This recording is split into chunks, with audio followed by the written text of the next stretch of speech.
Should be fired! Wolverine! Isso aí, vamos começar mais um spin-off de X-Men. Seria, né, a parte X-Men 16 agora. Só que Wolverine cresceu pra cacete. Wolverine foi pras alturas e a gente não pode ignorar isso. Que Wolverine construiu o seu próprio lore, o seu próprio cânone separado dos X-Men. Assim, um pouco engraçado, porque ele demora para ter a sua própria revista. Ele vai ter sua própria revista lá em 88, minha gente. Isso já começou a Cristal, já começou Novos Mutantes, já começou Fator X. Abraço, Ignacio do Fator X. Então começou o X-Factor.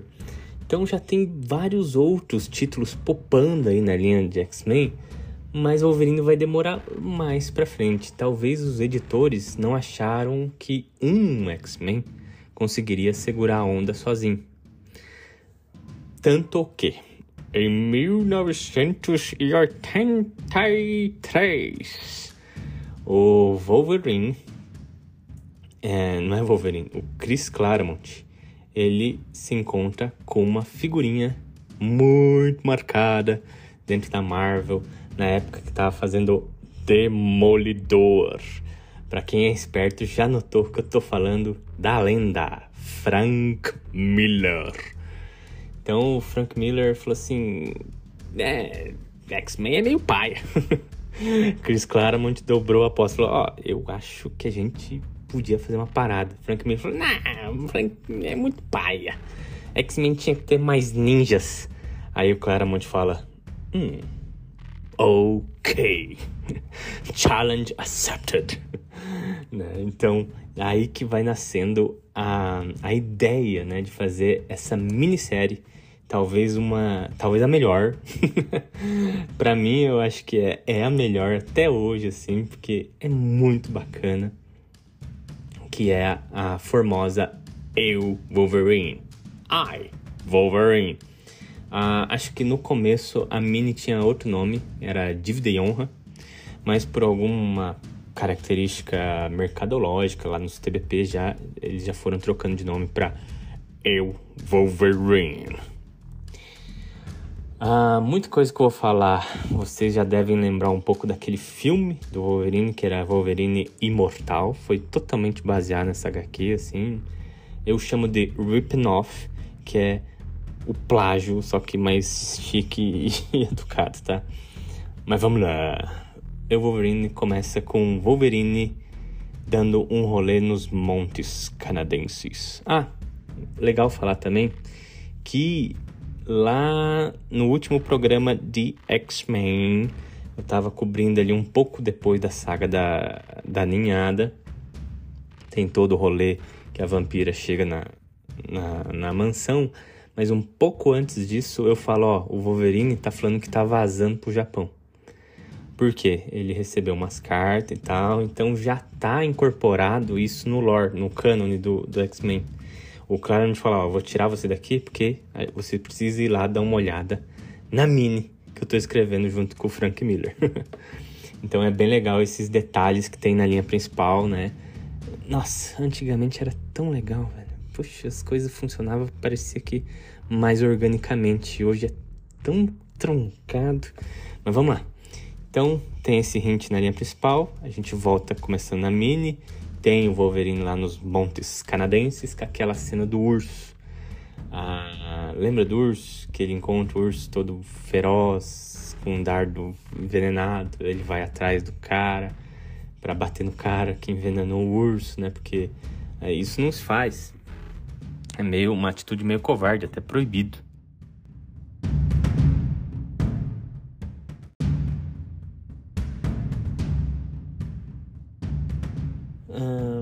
Nessa cena, lá no filme, né, tem todo o embate do Wolverine socando a porrada nos caras lá que envenenaram o urso.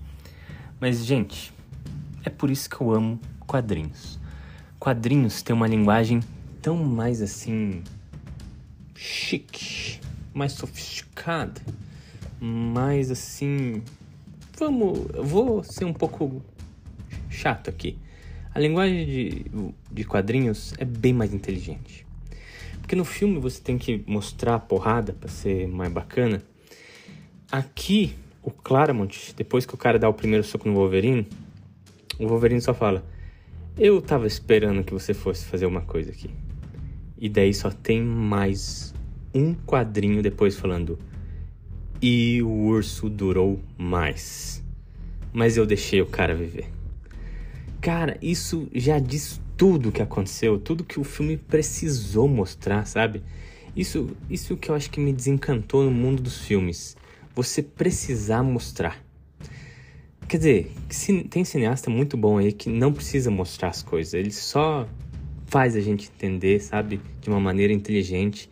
Não insulta a nossa inteligência. E é o que está acontecendo aqui nesse quadrinho. O Claremont e o Frank Miller não insultam a nossa inteligência. Eles, com um quadrinho, 4 palavras, a gente já entendeu tudo o que aconteceu. Mas enfim, nas próximas páginas a gente já mostra, né, o que está acontecendo ali. O Wolverine recebeu as cartas que a Mariko tá casando, ele não sabe o que tá acontecendo, né? Eles estavam num namoro firme e forte até, né? Então, o que tá acontecendo? Mas enfim, então ele até encontra um cara lá que é amigo dele e ele vai ver a Mariko. Ele tem que até que invadir o castelo da Mariko lá, que é do clã Yashida, né? E quando ele chega lá, a Mariko tá já com os olhos roxos, né? O sinal que ela levou uma porrada de alguém. Alguém bateu nela.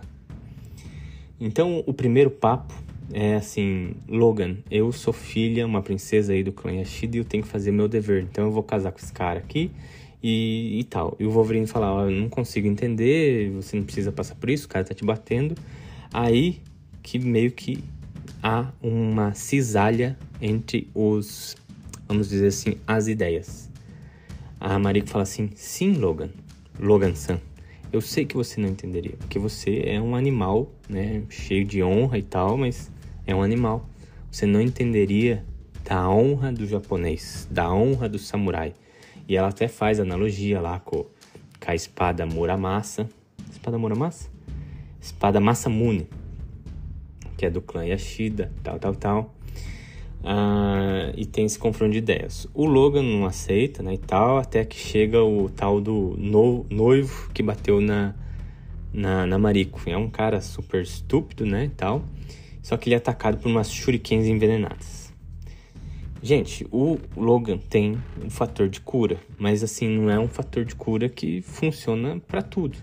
O que acontece? O pai da Mariko mandou uns ninjas atacar essa shuriken envenenada. Ele estava envenenado, ou seja, os poderes de cura dele já estão tentando lutar para salvar a vida dele desse veneno que matava um elefante.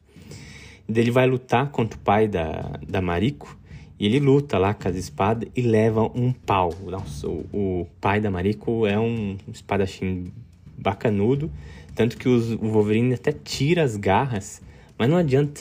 Não adianta, o cara é um samurai e dá um pau no Wolverine, né? Claro, ele tá super debilitado, né? E jogam o Wolverine na sarjeta como se fosse um animal mesmo. Vamos falar um pouco da quadrinização. Eu não sei do histórico dessas quadrinizações assim de planos, mas aqui o Frank Miller já tá assim pondo plano inteiro na página, como se fosse uma tela de cinema. Tá super cinematográfico. O Frank Miller disse que essas páginas ele já vai tirando ali de páginas de mangá, né? Demorou um pouco para ele admitir isso, mas uma hora ele falou mesmo. E a gente vê essa clara referência, né, do Frank Miller de trazer esses planos que só os mangás faziam na época. Também as posições que o Wolverine se encontra, né, um clima noir. Clima noir não é exclusivo dos japoneses, mas no japonês tem uma estética um pouco diferente do americano. O americano, ele puxa aquele cinza assim para mostrar o rosto do seu personagem. O noir japonês vai levar para sombras, deixa os personagens em total sombra, e geralmente é para dizer o ritmo de emoção que o personagem está passando. E também os painéis de ação são totalmente mais frisados no movimento. Claro que é o movimento, né? Nessa época, nos quadrinhos americanos, o quadrinho sempre já tentava frisar o final do movimento. Um pouco diferente o que o Frank Miller traz aqui nessa HQ. Super revolucionária para a época. Então o Wolverine tá fudido lá na rua e tal, e ele conhece uma menina que eu esqueci o nome da mocinha, que é... meu Deus, esqueci o nome da moça, mas é uma mulher super esguia japonesa. E a Yukio. Então ela também ajuda o Wolverine ali a bater nos caras ali, sair da sarjeta e tal, numas missões. E nessas missões, ninjas. Ninjas lá da hand, né? Da mão, que é aqueles inimigos lá do Demolidor, que são calcados no Japão. Importante dizer também que o design das garras do Wolverine super mudam nesta HQ. Antes elas eram tipo umas unhas, né? Umas unhas grandes de texugo.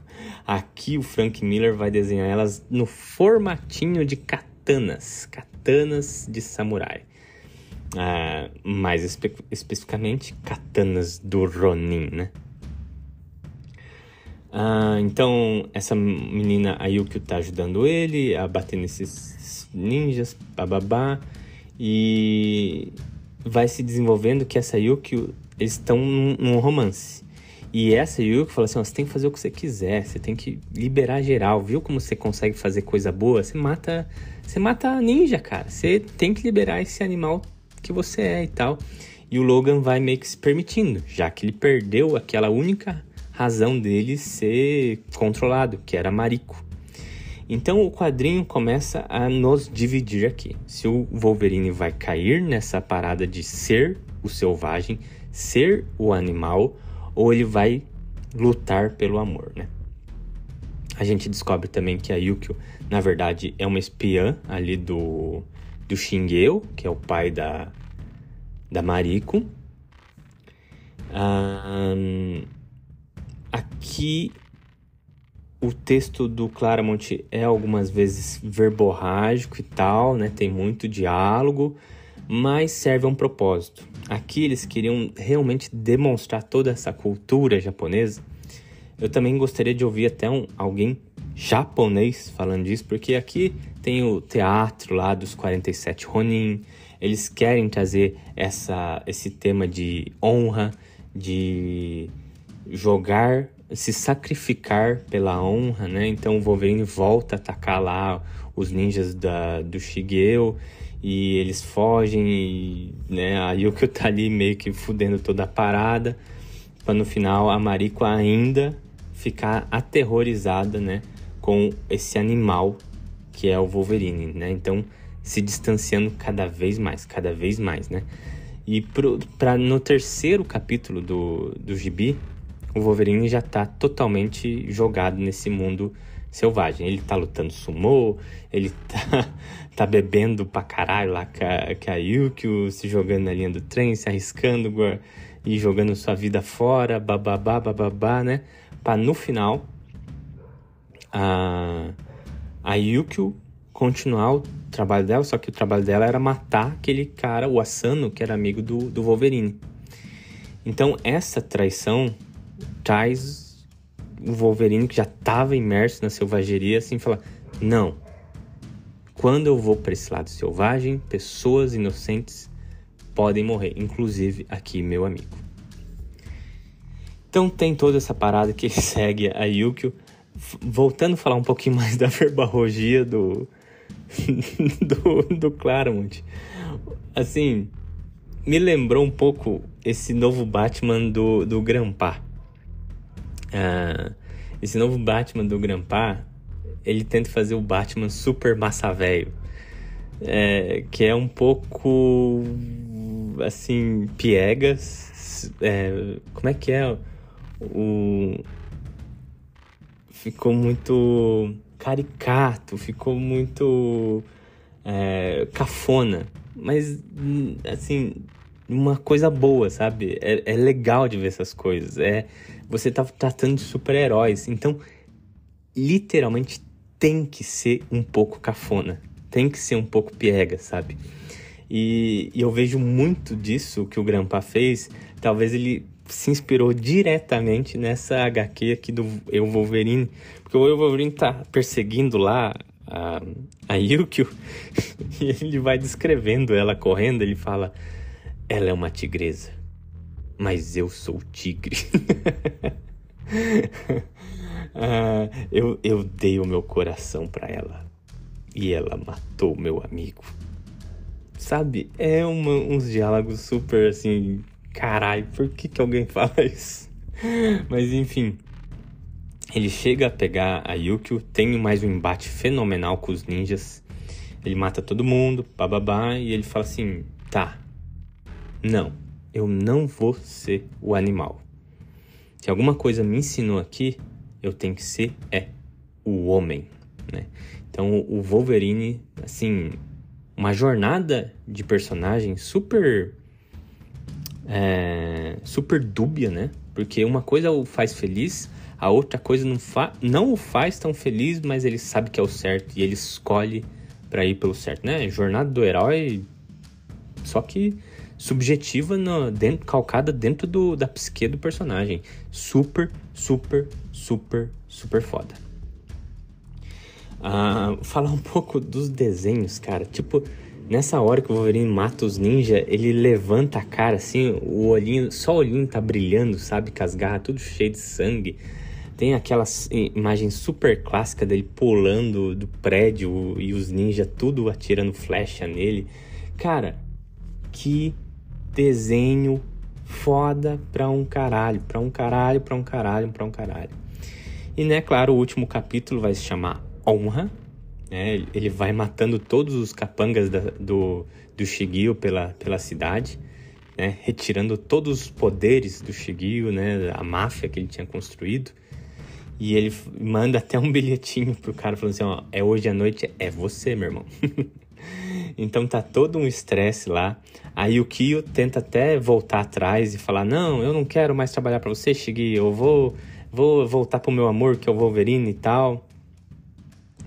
E o Wolverine realmente invade. E assim, a Yukio até dá uma ajudinha, porque, né, ela fala assim, ó, eu te amo muito, mas eu sei que você quer ela, então fazer o quê? a Yukio é uma personagem super selvagem, mas ela é tão cética no que tá acontecendo, ela é tão perceptiva no que tá acontecendo ao entorno dela, sabe? Ela claramente tem muita vontade de enfiar uma faca na Mariko, mas ela fala assim, ó, o Wolverine ama você, né? Então, por que eu faria um troço desse, né? Mas enfim, até tem uma cena bem emocionante que a Yukio vai dar um último beijo no Wolverine e ela fala assim, eu queria lutar do seu lado pra sempre. E o Wolverine fala, você não pode. Totalmente condizendo com as últimas páginas da última edição, né? Que ele escolheu o seu homem e não o selvagem. A Yukio representa esse lado selvagem, obviamente ele não pode ficar com a Yukio. Aqui eu vou dar uma pausa, porque no quadrinho o Logan invade aquele teatro dos 47 Ronin, que é, pra quem não conhece essa fábula, quer dizer, dizem que aconteceu, né? Dizem que é história, né? Mas, a priori, vamos tratar ela como fábula, que era um senhor feudal lá, foi acusado de traição, erroneamente, porque era outro senhor feudal lá, um daimyo, que fodeu a vida dele, né? Ele cometeu o seppuku para manter a honra dele, e os seus 47 samurais estavam sem donos, viraram 47 ronins. A traição do outro daimyo ficou muito estampada na cara, assim, tipo, só que não tinha provas. Então, o Shogun falou assim, fazer o quê? Filha da puta, né? Traiu, mas não tem como provar, então tem que cometer seppuku mesmo. E ficou assim. os 47 Ronin foram lá e executaram a vingança. Sabendo que no final o Shogun falou assim, ó, cara, vocês, né, foram lá, lutaram pela honra do seu mestre, show de bola. Por isso eu não vou executar vocês que nem cães. Vocês têm a honra de morrer como o seu mestre, cometendo seppuku. E assim eles o fazem, né? Então é uma história que, assim, ilustra a honra acima de todas as coisas. Aqui, gente, essa última história se chama honra, porque o Logan veio aqui para matar o pai da sua amada. E de novo, tem um duelo muito foda lá com a espada. O Logan vai com as suas garrinhas, que são as mini katanas, e realmente tem uma cena muito foda que ele põe a mãozinha assim na cara do Shigeo e só dá o barulhinho que ele estica as garras na cara do bicho, né? Então ele matou o Shigeo. A Mariko chega, vê isso e fala assim, ó, você me impôs, né, a família, né? Você é um pau no cu, você matou meu pai, mas você fez tudo isso pra mostrar o quanto é honrado, né? O quanto eu mereço honra, né? Então essa espada aqui, a Masamune, né? Masamune, ela representa a honra da família e agora ela é sua. Termina, acho que devia ter terminado aqui, tá? O quadrinho, mas a gente tá falando de Marvel, né? Então tem uma última página que os X-Men estão lá em Winchester e eles recebem uma carta do Logan e eles tudo a carta do Logan olhando assim o Logan num convite de casamento, né? Ele falando, aqui o Logan vai casar com a Lady Mariko, por favor estejam lá. E tem uma notinha de rodapé escrita à mão ali, tipo, ei, elfo, não esqueça a cerveja. Assinado Wolverine. Ou seja, ele tá cansado de tomar saque lá no Japão e tá desesperado por uma cervejinha. Muito legal, né? E a gente termina essa história aqui. Super, super, super influente, não só pros X-Men, né? Ela traça uma linha de roteiro pro Wolverine. Lembrando que o Claremont, ele nem sabia como lidar com o Wolverine no começo. Era assim, o personagem que ele male sabia escrever, mas estava ali, né? Então o Byrne, que era um canadense, queria puxar um pouco a sardinha pro Wolverine, então ele tentava convencer o Claremont de escrever o Wolverine e tal. E daí o Burnside, eles brigam e tal, e aparentemente a gente fica assim, ó, puto, o Wolverine já era, hein? Agora não vai ter mais Wolverine. Muito por pressão editorial, o Wolverine foi crescendo, né? Porque depois da Fênix Negra, o Wolverine cresceu pra cacete. Todo mundo queria ver o Wolverine. E acho que o Claremont, assim, eu falei assim, puta merda, eu vou fazer uma parada aqui, sabe? Ele se impôs essa missão de eu vou fazer o Wolverine definitivo. Se foi ele ou o Frank Miller, nunca vamos saber, sabe? O Chris Claremont sempre falou muito bem, assim, do Frank Miller. Tipo assim, ó, tem uma frase que eu gosto muito, que ele fala, eu não sei contar histórias. Então, quando o Frank Miller fala que vai escrever, vai desenhar de um jeito, quem sou eu para falar o que Frank Miller deve desenhar, sabe? Então foi uma colaboração assim de ambos ali para traçar esse Wolverine que a gente vê até hoje, que é esse Ronin, né, que luta entre seu lado animal e seu lado homem e vai atrás da honra até o final das contas. É visto hoje isso no gibi e também nos filmes, é totalmente isso, tanto que tem um filme que é só esse gibi, um filme totalmente bem bosteado, né, pela indústria dos filmes, mas enfim, leia o quadrinho, é sempre melhor o quadrinho, o gibi é fenomenal e eu tô aqui para falar isso para vocês. Essa é a minha missão. Então, a gente fica por aqui, gente. Muito obrigado por ouvir e a gente se vê numa próxima de X-Men ou Wolverine. Falou!